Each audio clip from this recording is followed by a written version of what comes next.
देखिए दोस्तों, ये आपका पियाजे के अनुसार संज्ञानात्मक विकास की तृतीय अवस्था निम्न में से कौन सी है?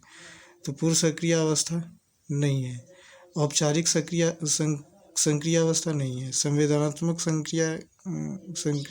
संवेदनात्मक गामक अवस्था ये भी नहीं है, बल्कि क्या है? मूर्त संक्रिया अवस्था। क्या है? मूर्त संक्रिया अवस्था।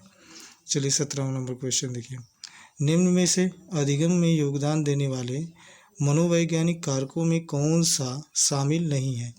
तो 17वां नंबर क्वेश्चन आपका, तो प्रेरणा नहीं हो सकता, रुचि भी नहीं हो सकता, अधिगम की इच्छा भी नहीं हो सकती, बल्कि क्या है? विषय वस्तु का स्वरूप होता है। क्या होता है? विषय वस्तु का स्वरूप। चलिए आगे देखिए। निम्न में से सामाजिक मूल्य कौन सा है?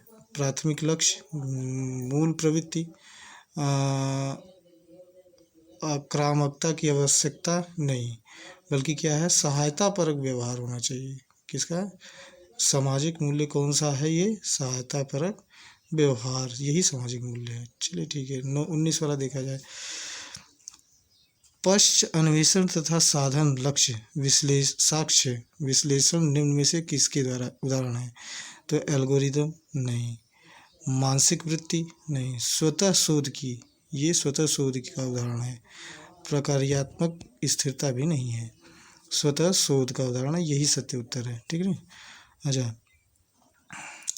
सीखने के वक्र अभ्यास द्वारा सीखने की मात्रा, गति और प्रगति की सीमा को ग्राफ पर प्रदर्शित करते हैं, यह किसने कहा? रॉस ने,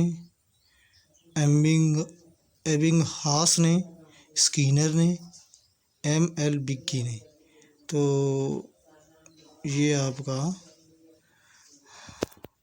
ये 20वां नंबर क्वेश्चन दोस्तों, ये अपवादजनक है, इसमें कोई आंसर अधिकतम हमारे हिसाब से तो रॉस से ही लग सकता है। ये 21वां नंबर क्वेश्चन, 21वां नंबर क्वेश्चन है, निम्न में से कौन सा थॉर्नडाइक के अधिगम के प्राथमिक नियमों में शामिल नहीं है? तो पहला है अभ्यास का नियम, प्रभाव का नियम, तत्परता का नियम, ये तीनों नहीं है दोस्तों। साहचर्यात्मक स्थानांतरण का नियम, यही सत्य है। ठीक है। अनुकूलित अनुक्रिया सिद्धांत किसके अनुकूलन पर बल देता है? तो आपका पहला व्यवहार पर बल ही देता है, चिंतन पर नहीं देता है, तर्क पर नहीं देता है, प्रेरणा पर नहीं देता है। तो आपका पहला नंबर सही है, व्यवहार। ठीक है। 23वां देखिए। चलिए 23वां देखते हैं। क्रिया प्रसूत अनुबंध का दूसरा नाम है नैमित्तिक अनुबंध, प्राचीन अनुबंध, समीपस्थ अनुबंध, चिन्ह अनुबंध। तो 2, 3, 4 नहीं है, बल्कि एक नंबर है नैमित्तिक अनुबंध।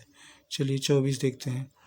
निम्न में से कौन सी अधिगम की एक विशेषता नहीं है? तो अधिगम व्यवहार में अपेक्षाकृत अस्थायी परिवर्तन, यह नहीं हो सकता। अधिगम प्राणी की अभिवृद्धि है, हो ही नहीं सकता।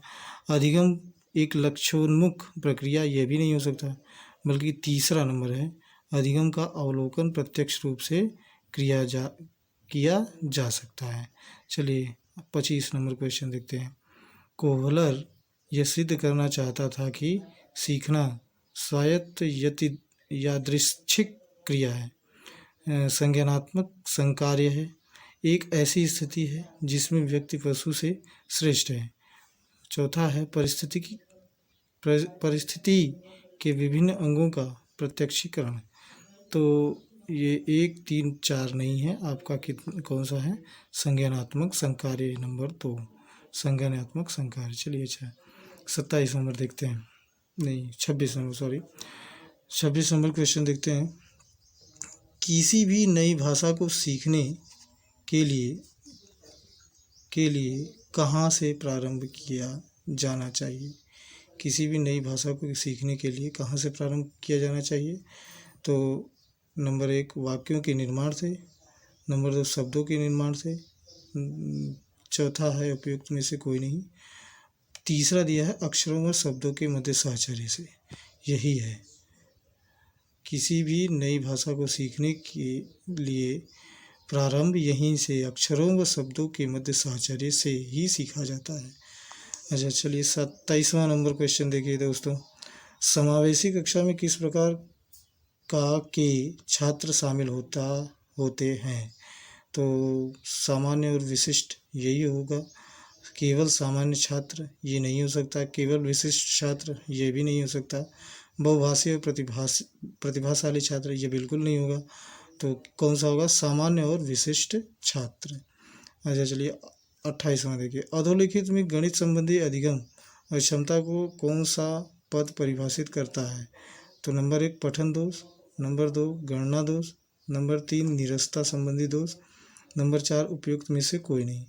तो आपका पठन दोष नहीं हो सकता, निरस्ता संबंधी दोष नहीं हो सकता, उपयुक्त में से ये सारे भी नहीं हो सकते, बल्कि कौन सा होगा? दूसरा नंबर क्वेश्चन गणना दोष हो सकता है, क्योंकि यही होगा ही। चलिए अच्छा 29वां देखते हैं, समावेशीकरण की सफलता। सॉरी दोस्तों कुछ दिक्कत आ गई। समावेशीकरण की सफलता के लिए आवश्यक है अभिभावकों की भागीदारी का न होना, अलगाव, क्षमता निर्माण का अभाव। दोस्तों ये तीनों नहीं होगा, क्योंकि इसमें समावेशीकरण की सफलता के लिए आवश्यक सारे होते हैं, बल्कि आपका 4 नंबर संवेदनशीलता, अभिभावक की भागीदारी का न होना ये तो बिल्कुल असत्य है। अलगाव भी असत्यता की तरफ ले चलता है। क्षमता निर्माण का अभाव भी ये भी गलत है, बल्कि संवेदनशीलता इम्पोर्टेंस रखती है, यानी ज़रूरी होती है। ठीक है दोस्तों, आखिरी और अंतिम क्वेश्चन आपका है 30 नंबर क्वेश्चन, निम्न में से कौन सा संवेग का तत्व नहीं है? नंबर 1 है दैहिक, संज्ञानात्मक, व्यवहारात्मक, चौथा है संवेदी। निम्न में से कौन सा संवेग का तत्व नहीं है? कौन सा ये है संवेग का तत्व? संवेदी। संवेदना संवेग में कोई मायने नहीं रखती दोस्तों, इसलिए संवेदी क्या है? ये आपका तत्व नहीं है। ठीक है, किसका? संवेग का तत्व नहीं है। संज्ञानात्मक हो सकता है, दैहिक हो सकता है, व्यवहारात्मक हो सकता है, लेकिन चौथा नंबर संवेदी नहीं हो सकता है। ठीक है दोस्तों, आज के लिए इतना ही। ये आपका बाल विकास का 30 नंबर क्वेश्चन था। इसी तरह हर रोज़ हम आपके लिए अब दिया करेंगे। दोस्तों अगर पसंद आए तो लाइक शेयर सब्सक्राइब ज़रूर करिए। ठीक है दोस्तों, हमारा हौसला अफजाई करने के लिए आप लोगों का एक लाइक और सब्सक्राइब और कमेंट के थ्रू हमें सलाह देना है, ये बहुत ज़रूरी हमारे मतलब हमारे सिस्टम पे काम करने का तरीका कैसा होना चाहिए, किस तरह से काम करना चाहिए, कैसे हमें आप लोगों को राह मार्ग बताना चाहिए, ये सब आप ही लोग समझा सकते हैं। इसलिए दोस्तों तो लाइक सब्सक्राइब शेयर ज़्यादा से ज़्यादा करेंगे तो हमारा हौसला अफजाई होगा। ठीक है दोस्तों, नमस्कार, जय हिंद।